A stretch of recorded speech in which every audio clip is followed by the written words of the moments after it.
With the announcement, then overwhelming funding of Yooka Laylee on Kickstarter, now is the perfect time to talk about the music from the golden age of Rare.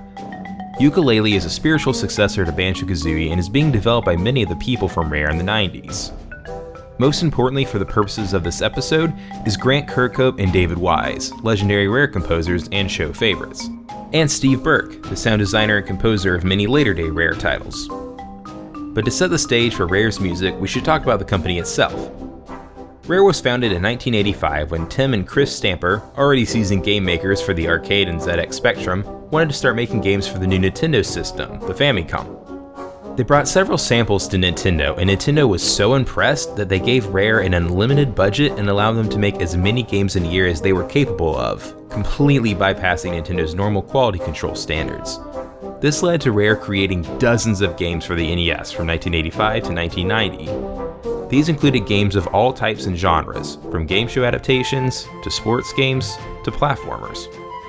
Nintendo also entrusted Rare with a solo debut of their oldest video game property, Donkey Kong, which Rare excelled in bringing into the then modern era.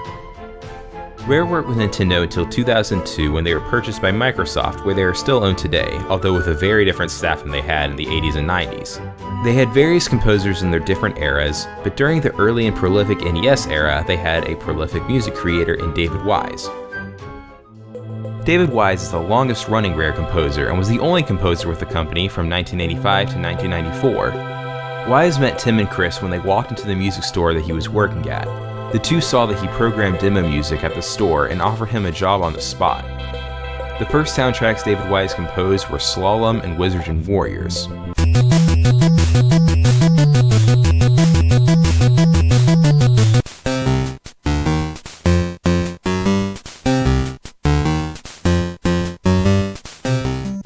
You can definitely see his progress both as a composer and a programmer over the lifespan of the NES. And just like the games themselves, the soundtracks vary from great to about what you would expect. Battletoads is one of the standouts.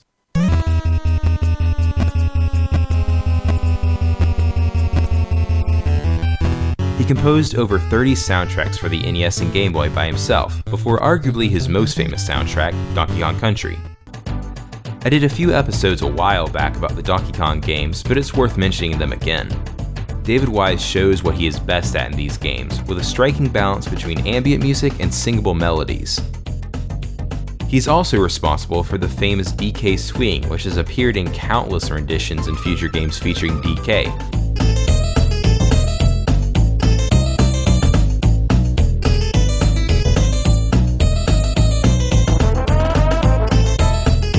David Wise was far less prolific after Donkey Kong Country 3, composing for Diddy Kong Racing, Star Fox Adventures, and a few portable and mobile games. But he came back in force in 2014 with Donkey Kong Country Tropical Freeze and Tengami.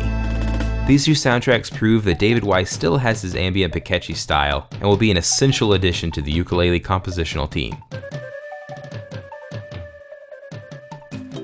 Grant Kirkhope joined the Rare team in 1995, where his first assignment was translating the music from Donkey Kong Country 2 for the SNES to Donkey Kong Land 2 for the Game Boy. While David Wise's career was very front-loaded, Kirkhope has been getting consistent work since 1997, when he collaborated with Graham Norgate and Robin Beanland on GoldenEye 007. The following year, Kirkhope created arguably his most famous soundtrack, Banjo Kazooie.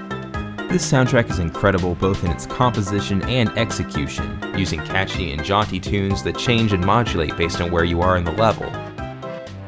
Kirkhope's fun and bouncy tunes made their way into Donkey Kong 64, Banjo-Tooie, Grab by the Ghoulies, and later, Banjo-Kazooie Nuts and Bolts.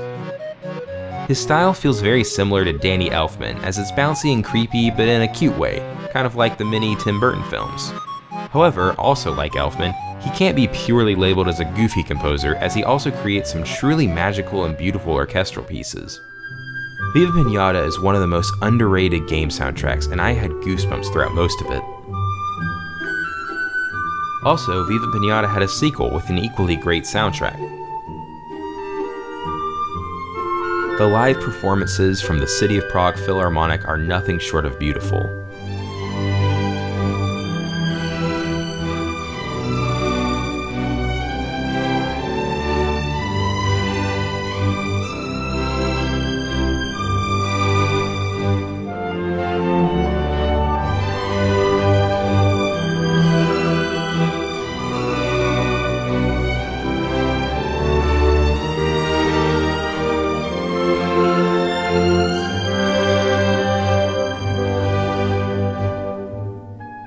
Grant Kirkhope has been all over the place in recent years, having contributed to Civilization Beyond Earth and Desktop Dungeons, and composed Kingdoms of Amalur, Yaiba, Ninja Gaiden Z, and Hex Heroes. These soundtracks show that Kirkhope can create silly music as well as serious and magical tones, so we have a lot to look forward to in Yooka Laylee. Now for Steve Burke. He's definitely not as well known as the other composers, as he's worked more as a sound designer for Rare in the recent past. He started out doing some additional music on Star Fox Adventures, but mainly did the sound effects for virtually every game Rare made in the Microsoft era. He left Rare in 2009, but in 2010 he created all the sound and music involving Xbox Live avatars and the Xbox 360 and Xbox One dashboard. He's the youngest composer on the Yooka Laylee team, and while he collaborated with Kirkhope and Wise on a few soundtracks, his standout composition is in Cameo Elements of Power. I don't know anything about the quality of the game itself, but I was pleasantly surprised by the quality of the soundtrack.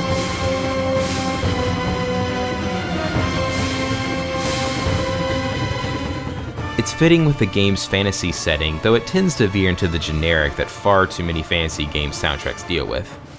But the brass hits keep it interesting, and the soundtrack tends to go for light and magical, more often than store-brand Lord of the Rings.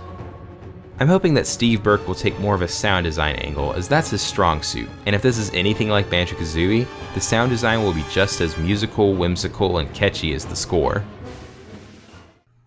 If their past performance is anything to base it on, David Wise, Grant Kirkhope, and Steve Burke will most certainly create an incredible soundtrack for Yooka Laylee. Look forward to my review of Yooka Laylee's soundtrack in 1 to 5 years. Until then, or hopefully before then, listen well.